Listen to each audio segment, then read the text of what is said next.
when I ascend out of my body, I'm going to look back on the planet and I'm going to see millions of lights lit from something that I've done, some person that I've helped change that went ahead and changed other people.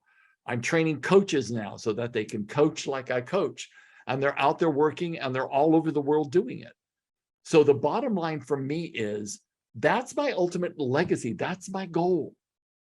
But if I ask someone, when you make your ascension out of your body, which is an inevitability, what are you going to want to see? What is the impact that you will have wanted to have made? And personally, I think if I'm planning for a trip and it's an inevitable trip, I'm going to get my tickets. I'm going to buy a new suit. I'm going to polish up my shoes. Right. I'm going to have, all the things I need, and I'm going to get on the plane and go. But most people are like, oh, I can't think about that. Well, I don't want to think about that. Or I don't know. I don't know what's on the other side. I'm like, no, we don't. We don't know.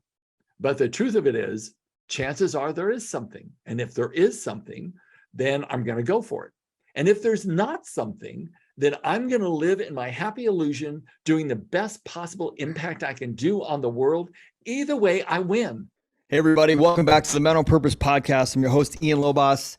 Look, today, I don't know if I got more than 5 words out, and I think that's a really good thing. Every week I tell you, I don't want you to waste your time. I don't want to waste mine. The episodes that I put out, I deem acceptable for you. And you have to tell me if you don't find them acceptable. You guys are listening, you're supporting, you're emailing, and I love that.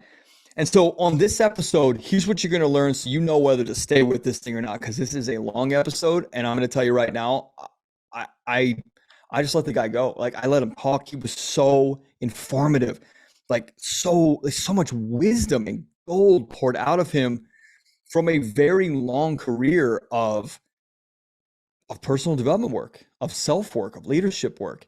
So here's what we're going to learn about. I'm going to give you Gary's bio, and we're going to get rocking. You ready? So we are going to learn about the power of adaptability and flexibility. We're going to learn about how men lose faith in themselves and in conscious capitalism, and what men and women at the top need to do as far as their service to the people that are following them.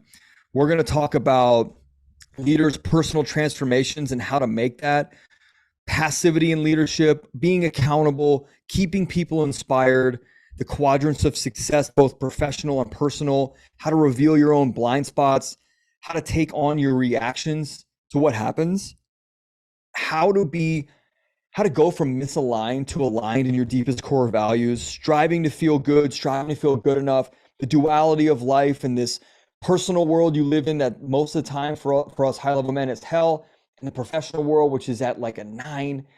There's the massive thing that we talk about, which is no matter who you are, no matter what your level is, you have got to make a commitment to personal development. And I don't mean go to a weekend seminar and pretend. I mean, get your ass into something, put your ass into it, keep your ass into it, and stay and work through your shit, because your leadership depends on it. All right. We're going to learn about trauma loops, drama triangles versus creator triangles, why most wealthy people are miserable, self-leadership, releasing trauma, parenting, how to contribute as a leader, what leadership should stand for, what do you stand for? We're going to talk about purpose and mission. Holy hell. This episode, I caught myself getting a little anxious at some points because honestly, what he was saying was resonating so much to the old version of me.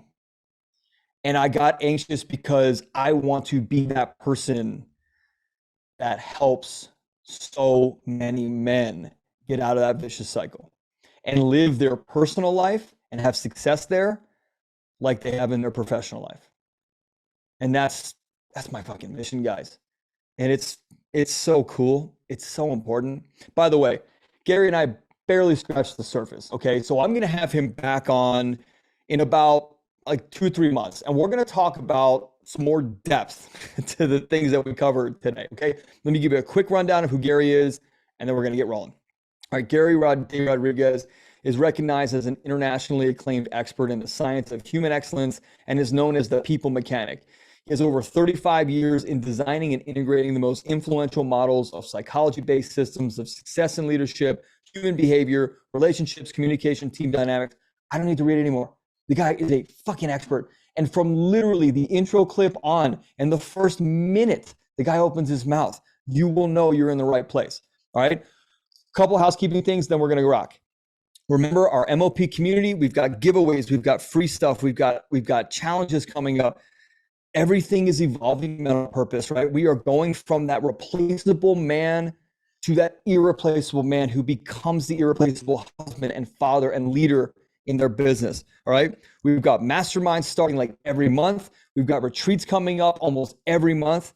And if this episode hits you, send this thing out to a friend. I found myself last week listening to some really powerful episodes of another podcast. And I thought, man, who do I know that needs this? Don't send it to them like a jerk off. Don't send it to them to be right. Send it to them and say, hey, I heard some things in here that I think would resonate with you. All right? Do that. Help your friend. Be a stand for somebody. That's what we all are. We're leaders. Up your leadership. If this resonates with you and you know it resonates with someone else, send it to them and do it from your heart. Okay? Do it from your heart. All right. Other than that, that's it. Okay. Join the Mental Purpose community if you already haven't. Download or subscribe to the podcast if you haven't. Let's get rolling. All right, Gary. So I'm rushing to hit, not rushing. I'm enthusiastic to hit the record button because the conversation that we had from the moment that we jumped on here was really cool. And I want the audience to be included. What we were talking about was outcomes of things.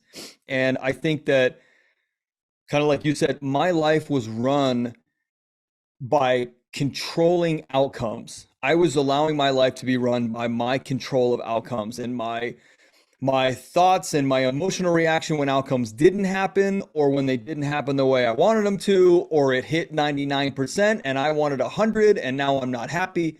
And how much of my life and mind share and brain power and energy was actually taken up by outcomes. And the way that we kind of got into that was tech challenges. And I said to you, I thought in the beginning when I first started podcasting, like 2017, that one day it'll all just go away. One day I'll never have tech challenges. I'll be such an expert at podcasting and tech that it won't be a thing.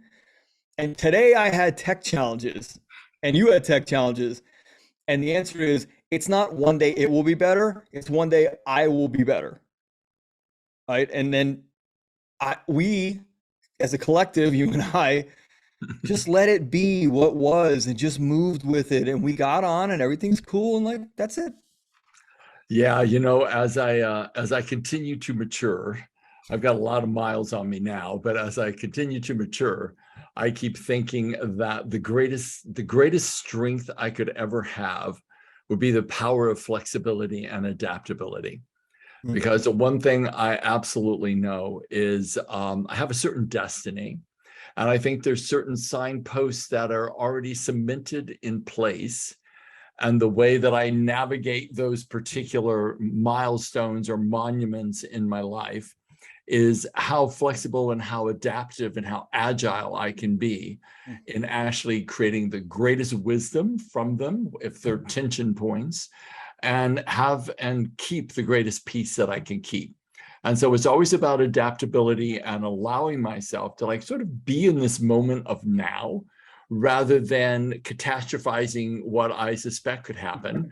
Because if you look at how we do this mentally, all of our future is actually kind of linked to our references from our past.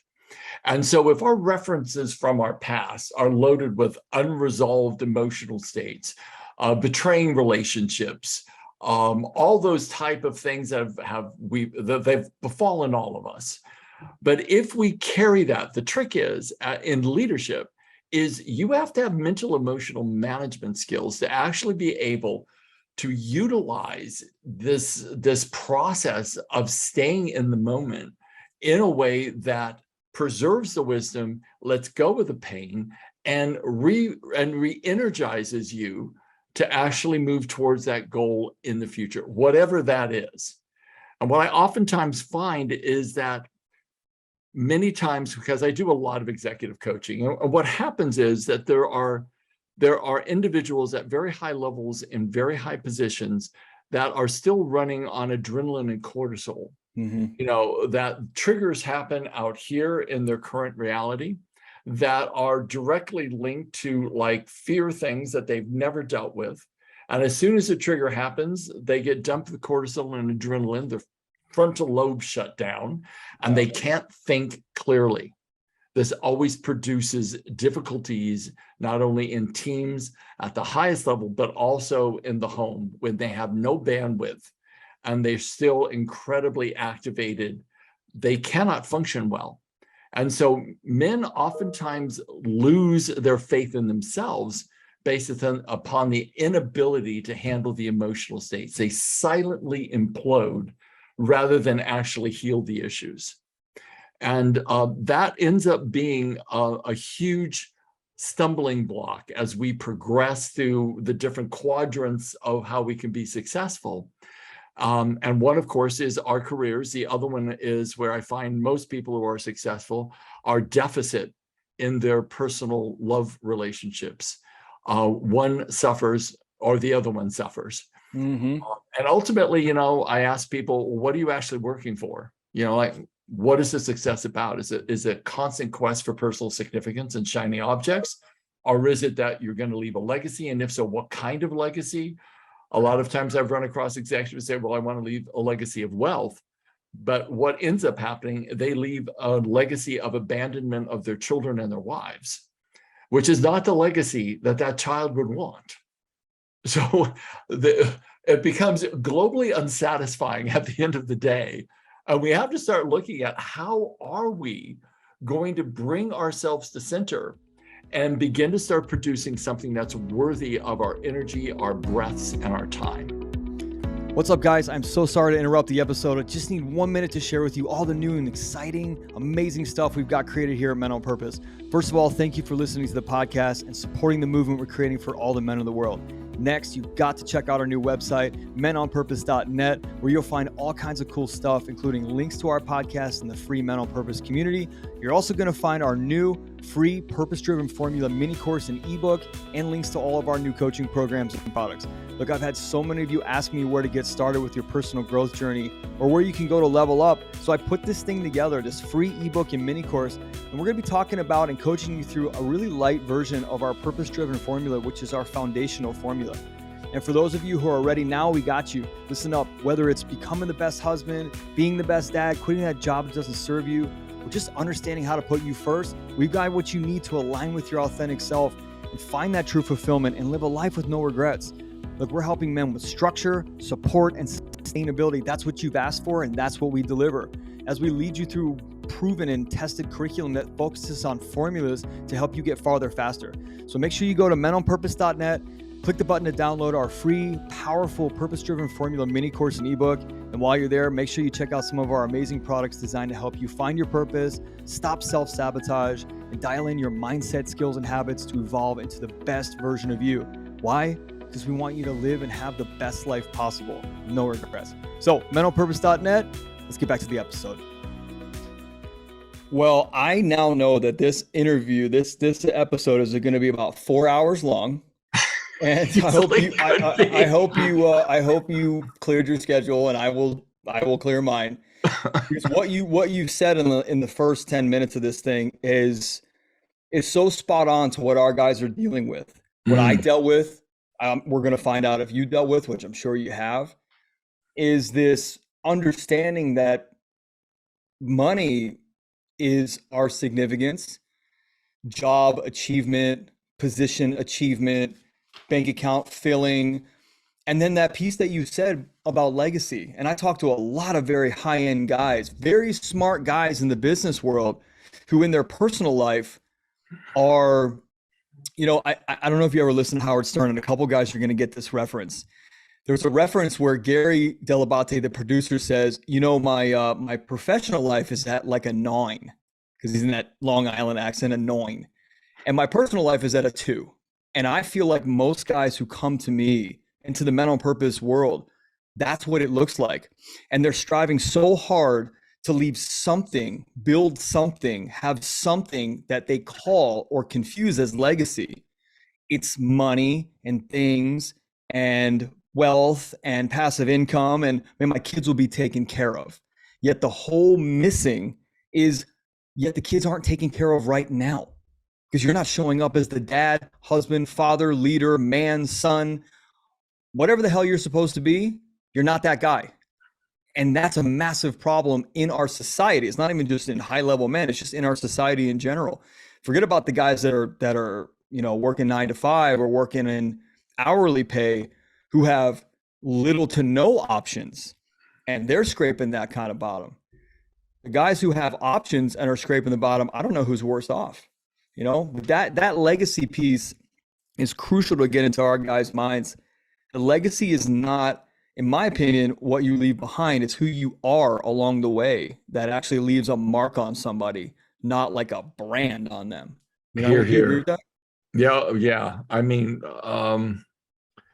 my company got published by Bloomsbury Publishing House several years ago on this very subject, on creating the strategies for installing conscious capitalism into organizations, and how do we work with teams in a way to start shifting the culture. It is sort of the secret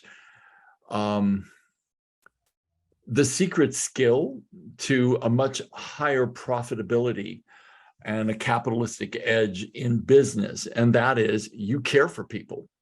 And there's a few very fundamental cultural competencies that have to be in place, which is the culture of trust, interdependency, integrity, belonging, caring, transparency, self-actualization, fun. Those are just some of them. But one of the things that I think is vitally important that men at the top and women at the top can often forget is that an organization is very much like raising a family.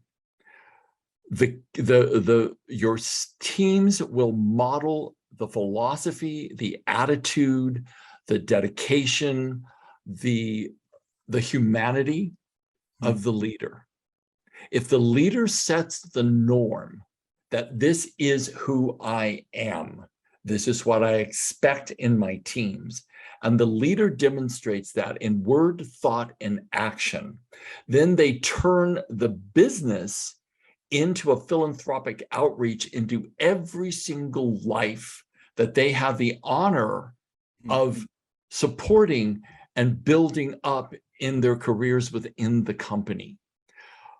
I personally think that high leadership roles is a spiritual path, because you have the capacity to change sometimes thousands of people's lives, because it's just not the employee. Yeah. It's their family, it's their friends, it's how they treat one another.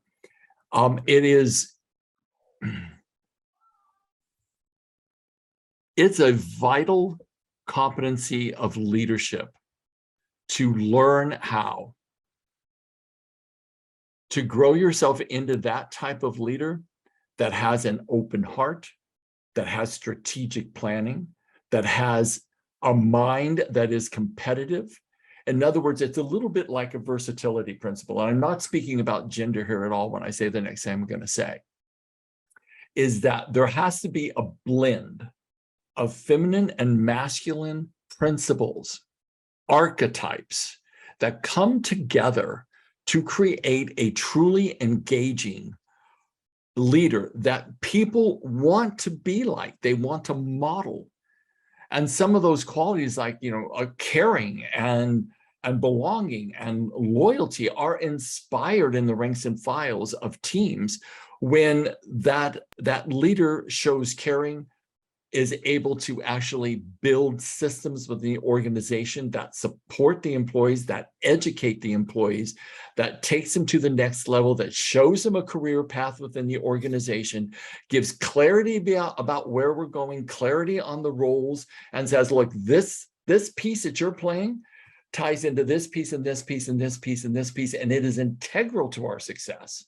when people understand the importance of the parts they're playing and they have clarity on the 3-year plan of where we're going, and the leader is going, hey, this is my heart, this is my spirit, this is the legacy I leave, this is our philanthropic outreach in the communities that we're serving, this is how we treat one another, nothing less than that. This is how I engage with you, this is how you engage with me. This is how we work. This is our home, our family, our company. Now, when we start getting that kind of engagement and a leader who is leading from that perspective, they literally turn their company, their success, their money generating machine into a legacy worthy of leaving to thousands or hundreds at least of people. Yeah. Yeah. But what oftentimes doesn't happen is the leader doesn't understand the personal transformation they have to make. Because many people that I have worked with I've coached about 11,700 people worldwide. And what I run across often is, oh my God, I didn't know that I carried that with me. I didn't know that that was part of my leadership responsibilities. And when we do the deeper work, because most leadership trainings never dive deep enough, but when we do the deep dive leadership work, what happens is parts of them open up to a place that they discover a much higher mission for why they do what they do. They don't have to give up their wealth. They have to grow their heart. They don't have to give up their shiny objects. They have to begin to expand their level of contribution and their fortitude to create the legacy that they absolutely want to leave. How do you differentiate between the being too harsh or being too lenient? You know, where there's leaders that you hear about in the, you know, like Jack Welch, for example, amazing success, and probably would be categorized as a harsh leadership environment. Accountability wise, harsh leadership and accountability. And then you have other environments where, you know, the leader is so lax. How do you, and that business works too. Why is that? Why are people buying into both sets of characteristics in leadership? Or I think in my mind, what I'm curious about is, why does a formula work on one and not the other? Or why does it work on both? And over here sometimes it works, and over here sometimes it works, and it doesn't work all the time. It's not a model. I have a reason why I want you to answer this specifically. Well, there's toxic masculinity and there's toxic femininity. Yeah. You know, that passivity will never fly in a business. Yeah. Ever. And an overt demanding of people, and oftentimes irregards for people's lives that can shape. So let's profit above all other values. Let's make this happen no matter what. Let's drive, burn up our people, and someone else will take their place once we burn them up. But it's about what we gain as our assets, right? Yeah. So the highest, most valuable asset any organization has is their people. Without their people evolving throughout the ranks and files through time, you have no succession planning. Yep. You can't leave the organization ever. And the leader becomes enslaved to the organization because of a lack of developing people underneath them. Yeah. Now, I would have to have a lot more information to be able to make a comment about the gentleman that you just mentioned, but I do believe that accountability is one of the most important factors in any successfully run company. There has to be extreme ownership, which it means I take this on, I get it done, and I do it no matter what. Extreme ownership, which is accountability, is one of the fundamental principles of what people have to adhere to. And I think that is a necessary capability and competency for anyone in management, anyone in a leadership position. There's another aspect to that, and it goes much deeper than that, which is that when I speak about ownership, it's also the ownership of being able to keep people inspired and not demotivated.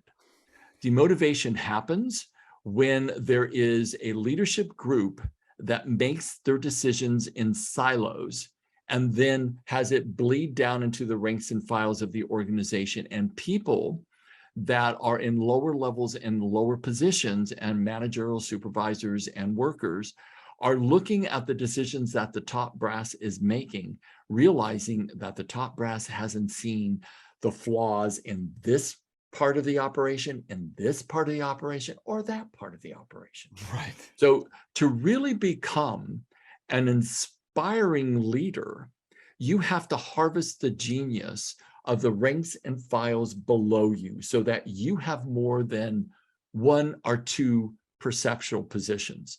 So one of the things I do when I go into organizations is that we establish the historical problems, but we get feedback, insight, and harvest the genius of people from all walks of, or all touch points of what this operation is going to affect. So we can get multiple perspectives, and collaboratively, of course, the executive team makes the final decision, but collaboratively, we come up with better ideas, better solutions, better risk assessments, that once the proposal is complete by a group of collaborative leaders that have been assigned that job, what you do is you come up with a much more holistic solution that has far less flaws in it than groups at the top that think they know when actually they're missing large pieces of what their solution will actually cause down the ranks and files of the organization once it's rolled out. Why do you think that most guys, just the guys that we're speaking about, why do you think that most guys have, and it's funny, I was talking to a friend of mine about this, I won't mention his name, maybe like 2 years ago. And he said to me, why do you think my life is such a mess? And I said, your life actually isn't a mess. Because in business, you're like one of the top guys in your field in the country, and you're paid accordingly. However, in your personal life, you run that like a 2.5 ring circus that the animals aren't caged and just they're all in the audience and everything's crazy.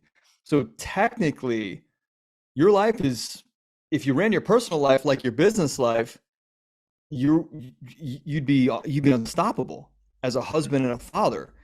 Yet if you ran your business like your personal life, you'd be living in a Skid Row or something. You'd be living in a trailer somewhere. Not that that's a bad thing. I'm just saying juxtaposition, right? And it's interesting because so many guys are in that position where they can figure it out in business, just not at home. Do you think that there is one or two main characteristics of why that doesn't correlate? Yes. Okay.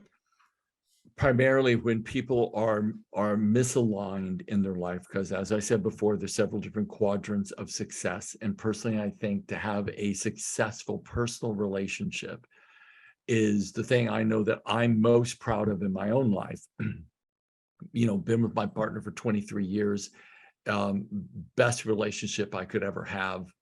And I can actually say I've learned how to love in those last 23 years. Someone else or yourself or both? Both. Okay. Because it's turned into a incredible journey for me to see my blind spots and own my blind spots. And one of the things when we entered this relationship, it was like 100% ownership of my emotional states, and I will take that on, rather than using language like, when you do that, you make me feel like, this small. I'll say, when you do that, what I create for myself is I'm pissed. It's my emotion. It's my chemical cascade inside my nervous system. It is me that's producing the emotional state by the meaning I'm ascribing to this situation. And I'm going to own that. And I'm going to sit with this, and I'll talk to you in a little bit, like in an hour, when I can reason through this, but I'm going to own my emotions and why this is triggering me off before I open my mouth. And we would do that. Very responsible. It is very responsible, and it's hard, Sure. but it's the only way to actually sustain a relationship that's not lost in the drama triangle, which is I'm a victim, you're the villain. Now I need to seek for a hero. And maybe the hero is a bottle of gin. Who knows what the hero is? Why is that so hard though? This is why it's so hard. Because if we dive down to the core of what's actually really happening, is that individual that's got massive success in business, but is a train wreck at home, is they are ultimately misaligned to their deepest core unconscious values. Values are deeply unconscious. Our unconscious mind is 90% of who we are. And most people have absolutely no idea. They think they consciously know what their values are, but if you go through a process of contrastive analysis, they will not know what their deepest held values are. And the top 5 drive behavior. Most people who are misaligned to their top 5 values are doing behaviors on a daily basis that cut at the root of things that deep down inside, they actually hold very near and dear to them. It's interesting you say it like that, because there's such a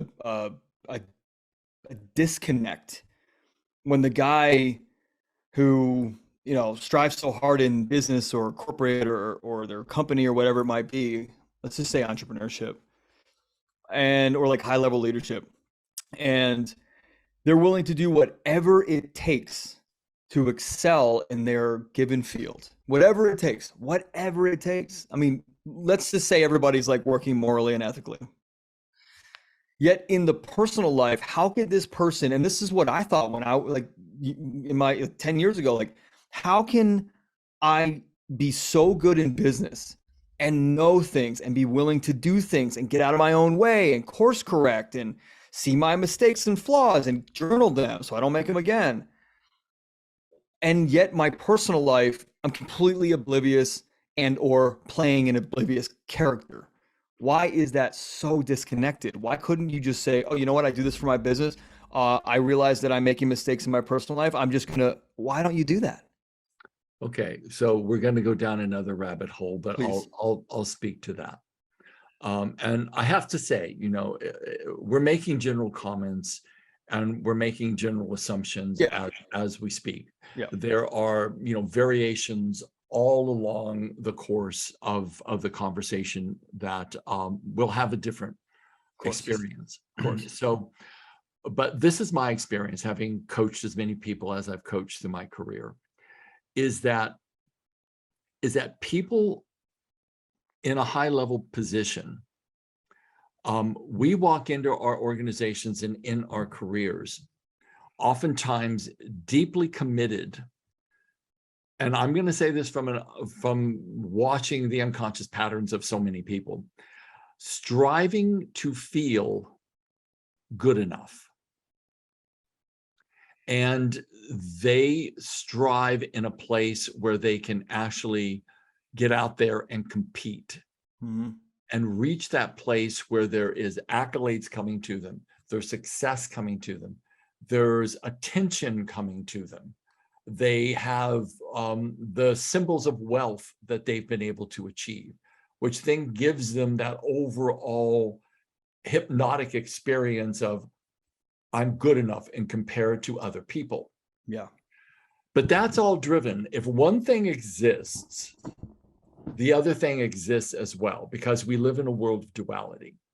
So it's just a presupposition of language. If I'm feeling good enough and I've strived for that sense of good enough, then on the flip side of that coin, there's a part of me that does not feel good enough, because that's why I have strived to achieve in my career. When at home in a love relationship, to be good enough has very little to do with what you do. It has everything to do with who you are and how you show up and how you speak and the openness of your heart and how you can connect and the transparency and your emotional people intelligence has to be geared up and matured.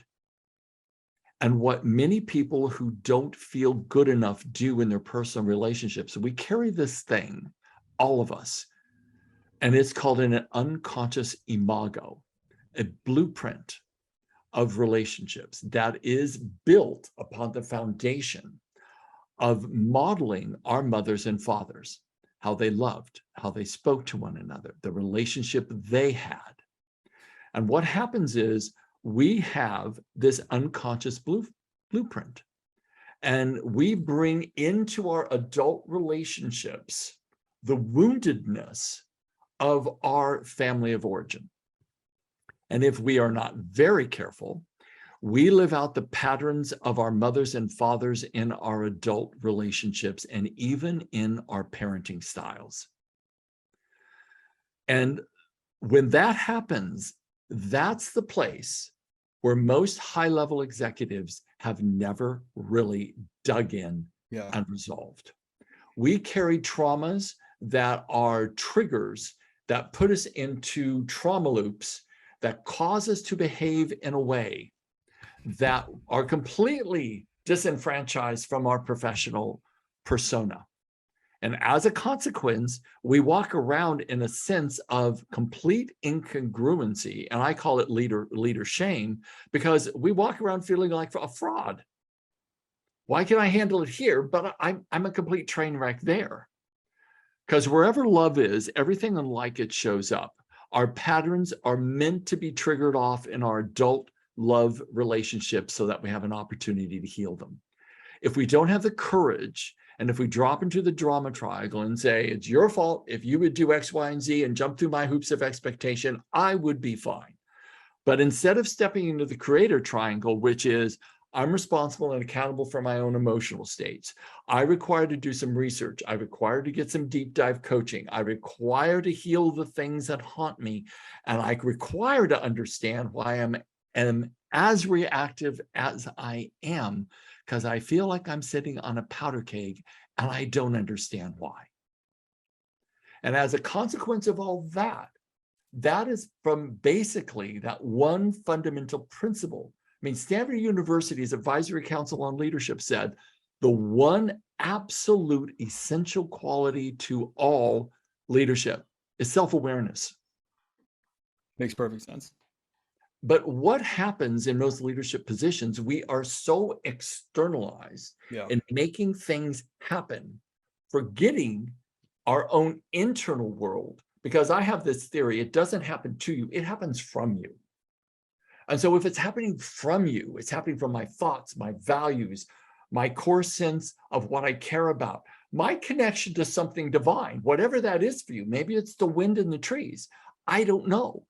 But if we don't attach ourselves to a higher level for living, then we end up just being hollowed out. And I have this metaphor. It's like we're walking through this desert looking for this oasis, right? And the oasis is that alignment to our life purpose, our soul's purpose, our congruent experience of us in absolute alignment to the things we ultimately came here to do. I'm talking about as a soul, come here to do. And ultimately, at the end of the day, that purpose is about creating a positive impact on others. It just is. And so what happens is we walk through this sort of desert of our life. I know that's a little dramatic, but I am a Leo, so I can do that. It is dramatic, though. I mean, if you think about it, most people's lives are drama. Dramatic. Yeah, I know. And so it's almost like going up to a stone, baking in the sun of the desert and licking on the stone, expecting nectar to emerge, but it never bloody does. And so we go from one thing, oh, this is going to make me happy and fulfilled. Lick, lick, lick, nothing happens. We go to another stone, or maybe this is going to make me happy. Lick, lick, lick, nothing happens. So we end up going, oh my God, nothing is actually soul satisfying. Right. And here I got my McLaren, I've got my 8,000 square foot house, I got my Olympic pool, I got my private gym, I got my stable full of Arabian horses. I should be hysterical. And you're bloody miserable. The wealthiest people I have ever worked with have generally been the most paranoid and the most unhappy. Yeah. Yeah. So what is the ultimate quest? It's an internal process of discovering the true value of who you are. And that will be done in the temple of your relationships. the more you can contribute, the more you can involve people, the more you can have a positive impact on people. Enjoy the wealth. Wealth is good. I love money. I love having a great car, a great house. I love having assets. I deserve that. There's no doubt. But a huge part of me is about making a massive contribution with the breaths I've got left in my body. Yeah. And I know every hair on my head's counted. Every breath is counted. I have a set time. And there is an inevitability coming down the road, and my clock's ticking. And it's ticking for all of us. Yeah. And if I'm going to lay, because I have this vision for myself, I might as well just go there. I have this vision for myself is that when I ascend out of my body, I'm going to look back on the planet and I'm going to see millions of lights lit from something that I've done, some person that I've helped change that went ahead and changed other people. I'm training coaches now so that they can coach like I coach, and they're out there working and they're all over the world doing it. So the bottom line for me is that's my ultimate legacy. That's my goal. But if I ask someone, when you make your ascension out of your body, which is an inevitability, what are you going to want to see? What is the impact that you will have wanted to have made? And personally, I think if I'm planning for a trip and it's an inevitable trip, I'm going to get my tickets. I'm going to buy a new suit. I'm going to polish up my shoes. Right. I'm going to have, all the things I need, and I'm going to get on the plane and go. But most people are like, oh, I can't think about that. Well, I don't want to think about that. Or I don't know. I don't know what's on the other side. I'm like, no, we don't. We don't know. But the truth of it is, chances are there is something. And if there is something, then I'm going to go for it. And if there's not something, then I'm going to live in my happy illusion, doing the best possible impact I can do on the world. Either way, I win. Yeah, either way. Either way, I win. And others win.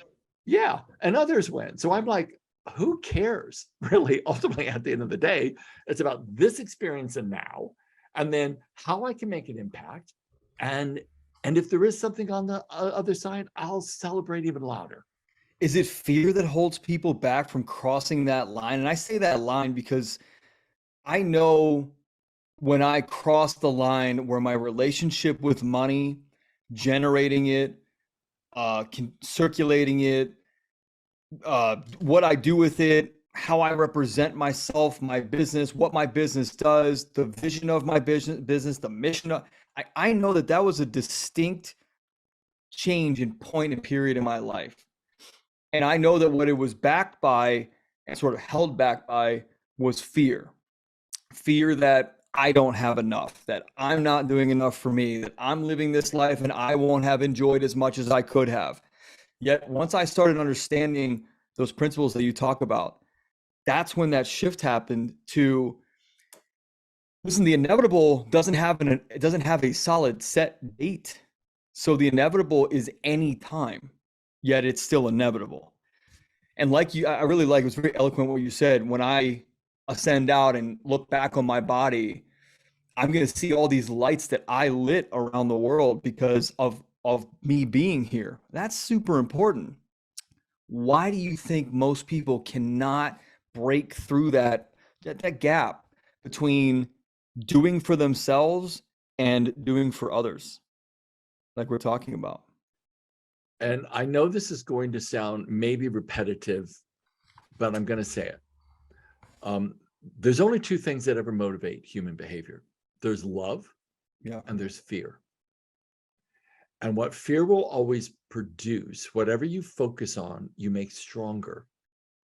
And if we're questing for our personal significance and our wealth based upon the belief that was undoubtedly installed at an unconscious level when we were with our family of origin, because I know it definitely was with me. Yeah. If we are still carrying that unaddressed malaise into our future, we will run ourselves ragged, attempting to be enough, attempting to be number one, attempting to be personally significant. And we will reach levels of that. There's no doubt about it. and it'll feel great and it'll feel good. But there'll be a place inside each one of us that is still empty. And that's where I think the ability to create a loving relationship with an individual that that wants to do work themselves, because I think that that's a really important element of this. I do a lot of couples coaching, and what I find is first thing I ask is this relationship worth saving? And I'll ask that to each individual person. And when someone says, I don't know, or no, or I think so, then that is the most difficult client to have, because they're not both all into shifting themselves and taking responsibility for themselves to dig in, do the personal work before they can do the relational work. Most people are still in this old paradigm. If my partner does X, Y, and Z, I'll be happy. And that's just never the truth. Yeah, conditional. So the thing that begins to start to emerge is that we have to have self-leadership before we can have leadership. And self-leadership is something that is very rarely addressed at a corporate level in an area of even relationship, therapy. It's not generally addressed. One of the main things that I do, I'm currently writing a book on this, is a process for releasing trauma, so that trauma is not what's defining you any longer. I've found that multiple limiting beliefs are tied to trauma. Multiple betrayals are tied to, trauma. There is so much that bombards our nervous system from birth until now that has gone emotionally unresolved. And some of these events for people has literally filled them with so much anxiety they can become immobile and have mild cases of PTSD. So I developed this process quite by mistake. Not that I'm the sharpest knife in the drawer, but I'm probably one of the most determined knives in the drawer. And I developed this process that decodes your nervous system. I know this will sound ridiculous, but it does. Anywhere between 10 and 15 minutes from any trauma. I've done multiple years of volunteer work for veterans returning from Afghanistan and Iraq.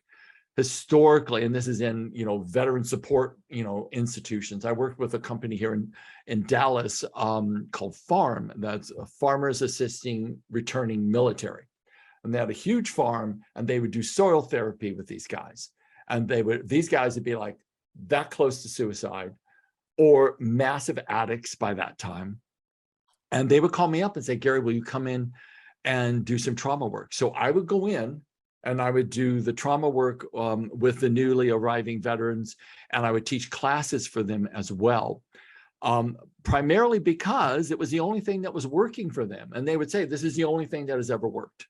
Nothing has ever worked. Not EMDR, not any of those processes. Nothing's ever worked but this. And so I became quite confident that what I had created was, seriously useful. And as we kind of look out of our eyes into our current cultural circumstances, we need parents to learn how to resolve trauma with their children. Yes. Because the kids are traumatized. I'm working with clients right now that have like 16, 17-year-old kids who are taking metal plates and putting them in their backpacks because they want something that will protect them at school from being killed by bullets. And I'm thinking to myself, how does a 17-year-old girl go to school every day expecting to be shot and murdered? Like, how do they handle that level of stress? Crazy. It's madness. And so, I keep thinking, because, personally, I'd like to get a lot of tattoos, get a few more piercings, move to Maui, and give up the ghost. That would be great for me. I just meditate all the time, do some body surfing, eat some fruit up in the hills above Makawao on Maui. I'd be very happy, right? And I kept thinking, I can't do that. I have things I have to get out there. I have to train more coaches. I want I want to get an online certification program going so that I can certify people in how to resolve trauma simply. I've taught 13-year-old kids on how to help their classmates resolve trauma so they won't commit suicide.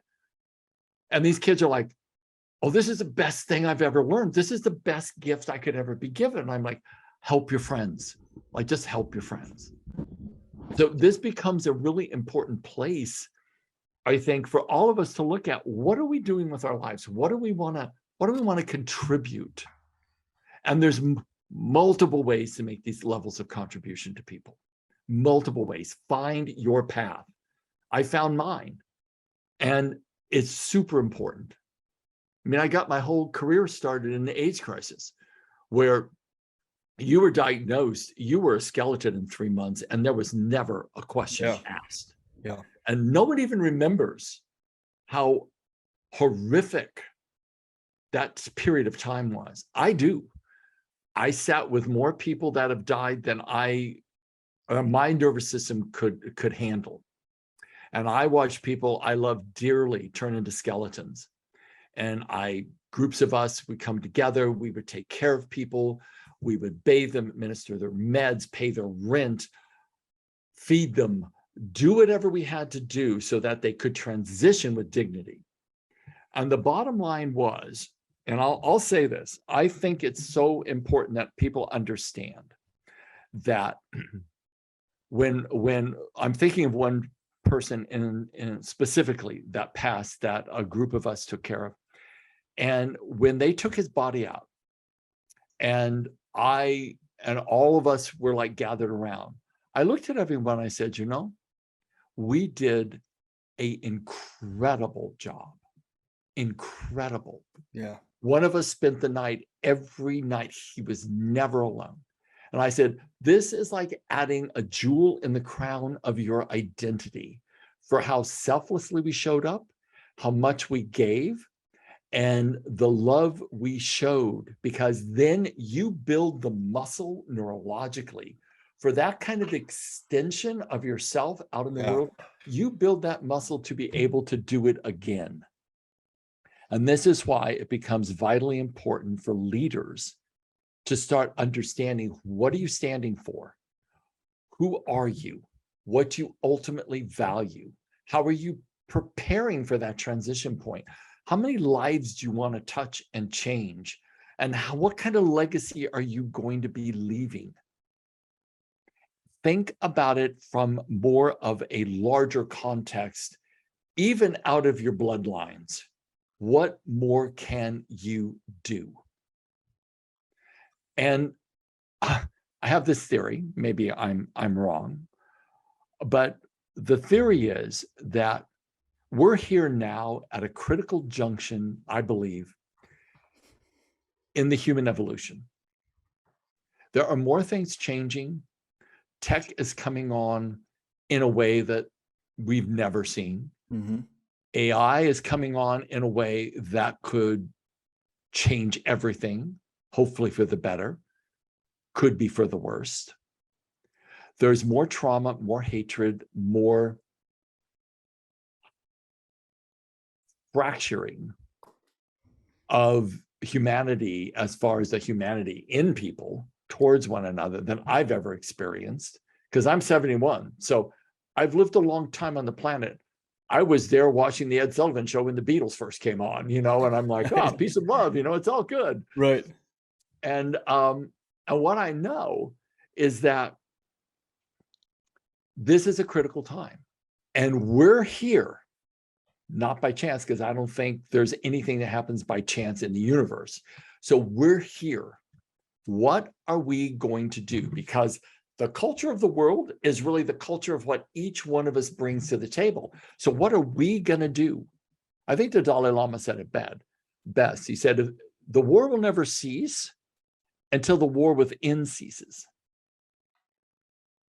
So the war will never cease without until the war ceases within. So what do we have to do? What's our part in this play? Boy, I'm running my mouth a lot, so I apologize. Listen, no, there are some episodes where we are bantering, and there's some where I know when to not interrupt the flow of some genuine, amazing content. So when I get on a roll, I hardly even remember what I say. But no, I do. I got all the notes. I do. I do. I'm very passionate about this subject. I can tell, and I have thoroughly enjoyed it. Can you say that one more time? The war will never cease until the war within ceases. That means the war within our families, the war with our children, the war with our wives or husbands, the war in our companies, and the power struggles that go on within executive teams all over the world. And then that merges out into the war within our communities, and eventually into the wars nationally and internationally. So we have to start somewhere.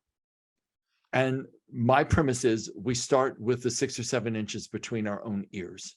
Yeah. And if we don't know how, then you spend your time to find out how, and invest in finding out how you can unravel what you've experienced that has gone unresolved.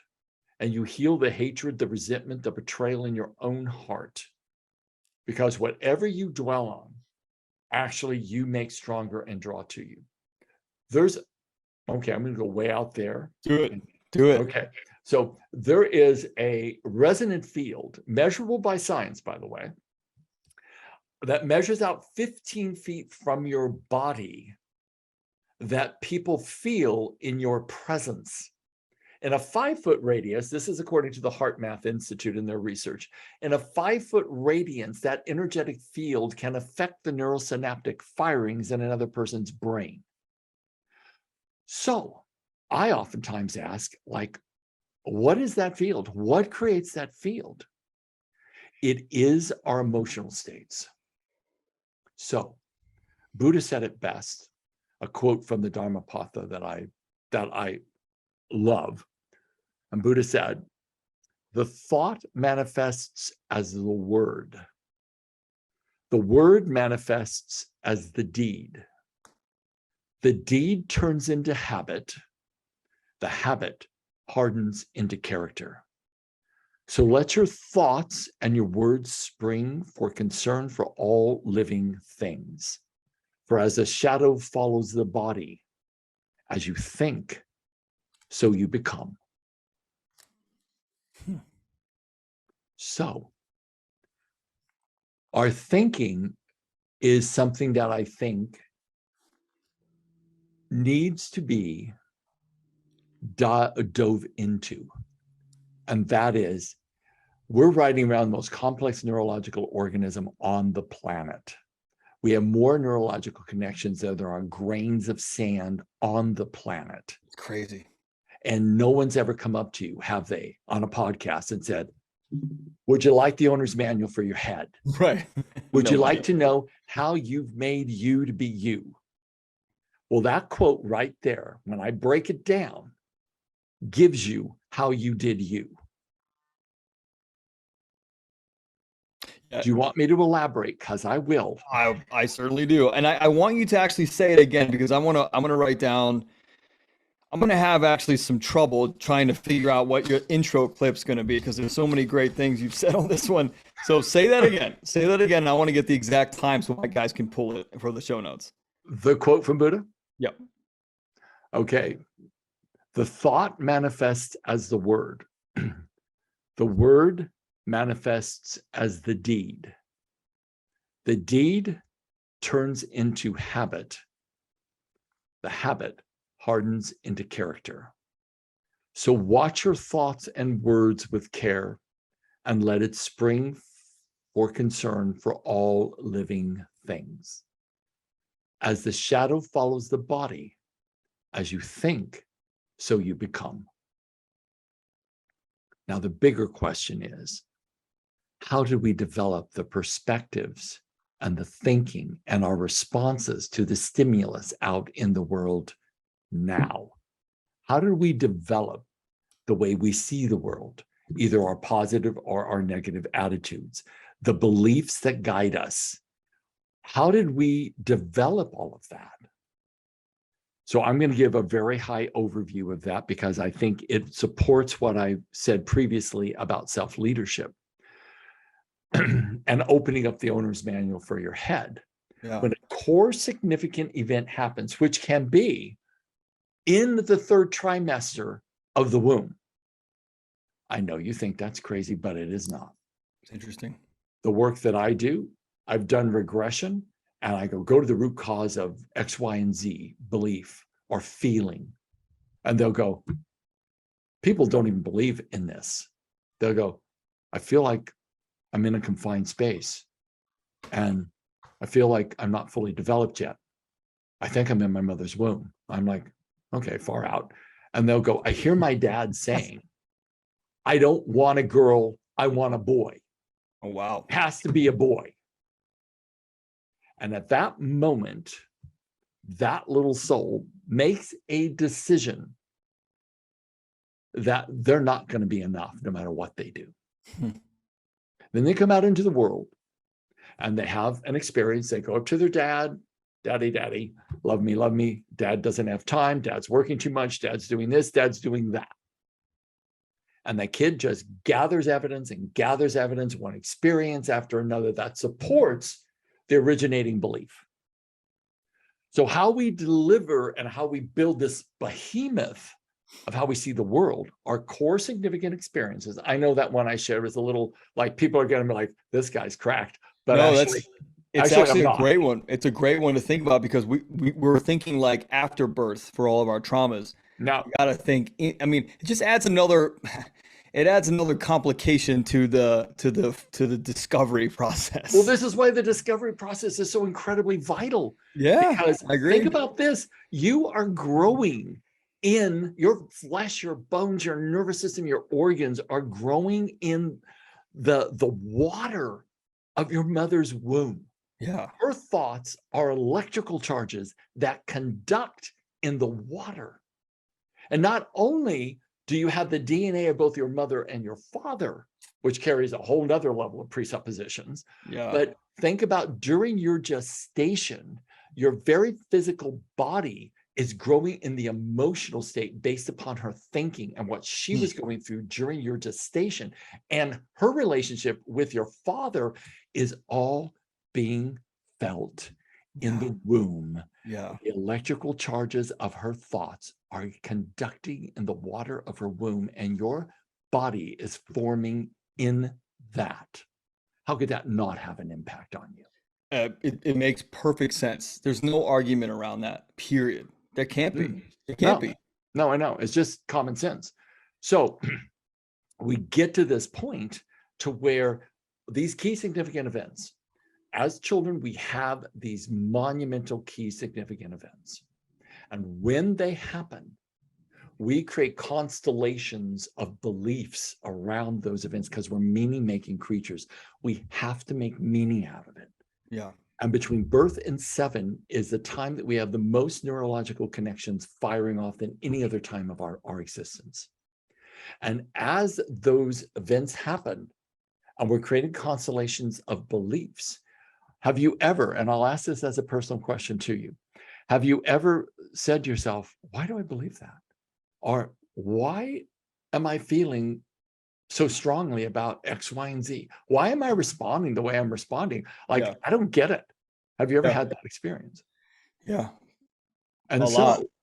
I know. And so we have these key significant events that happen, constellations of beliefs. Now, what we do, and this is how we become bound, is that we see out of the filters of our beliefs, and eventually our beliefs become so behemoth by the evidence that we've gathered that our window that we can see reality through becomes much more narrow and narrower and narrower and narrower because we only see what we believe. I'll say that again. We don't see it and then believe it. We believe it and then we see it. So think about it this way. Do you know really negative people? Of course. And something great could happen around them and they'll still interpret it in a negative frame. Yeah. Oh, yeah. And you look at politically, whether it's right or left, it doesn't matter. None of us are getting the full truth. So the truth of it is, the truth is somewhere in the middle. So let's find that. But in our belief systems, some people will like go, oh no, it's only this and it can only be that. And the truth of it is, it's not. Is that because they're so scared that if they're not right, then who are they? Is it like an identity thing? Oh, I think it's way more complicated than that. Yeah. Just in terms of simplistic answer, like I think people are so disenfranchised from connection to one another that oftentimes they're looking for a tribe to belong to. And the easiest way to invoke tribalism is to find a villain to blame all the woes upon. Fair. This is Hitler's playbook. That's exactly what he did. Yeah. And so he finds a scapegoat. There's lots of woes in Germany at the time, lots of economic, woes and horribleness that was happening then, and found a scapegoat, turned the attention of the nation to the scapegoat, fed it, repeated it.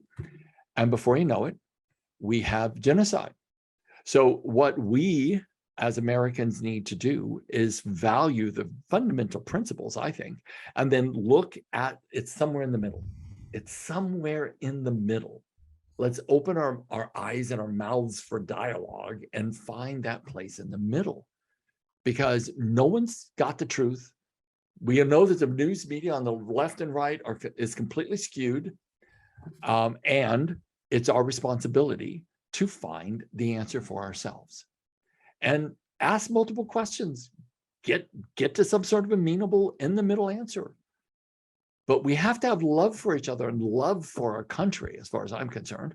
And in an organization, we have to have love for our kids and our family, even though they're giving us a one-fingered salute. We have to look at it and go, okay, well, if I'm going to take full ownership, what my kid just did, I'm 50% responsible for that. I created this culture in our home that produced this result. And I'm 50% responsible for that. What kind of dialogue do I need to create? What kind of questions do I need to ask? What kind of position do I need to take?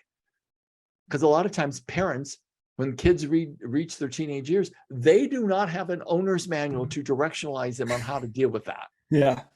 And what they have to do, just like the kid reaches puberty and they go on into more of an adult way and they're finding their own identity, the parent generally stays stuck in directionalizing their parenting skills. Like, you do this and you do that, the consequences of this, the consequences of that, instead of turning themselves into a coach that asks the kid strategic questions to build the muscle of their own reasoning capability and let them make the choices that they'll have either the consequences or the rewards, and let them learn in a loving environment rather than a critical, dominating, making wrong, shaming environment, which all that does is push the kid out the door and generally lands them in some sort of drug fest with his friends or her friends. We have to do it differently. On that note, I think I'm going to send you an email, and you and I are going to pick up on that note, because I have so many questions, and I know I can't take this episode over an hour and 5 minutes. People are I told you I'd keep talking. They're going to lose it. No, so this is great. I really, really have enjoyed your wisdom and I feel great that a lot of the thoughts that I have about my own leadership, about my own responsibilities to the planet, to my business, to the people that work with us, to our clients, my family, my own growth and understanding of myself.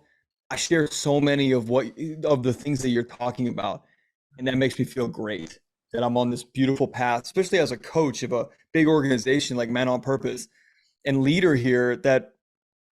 So I really enjoyed this conversation. I really enjoyed your wisdom and all the things you had to say. I want to have you back on, and I want to pick up on the kid thing and the trauma and the parent thing. I want to have a whole episode about that. You okay with that?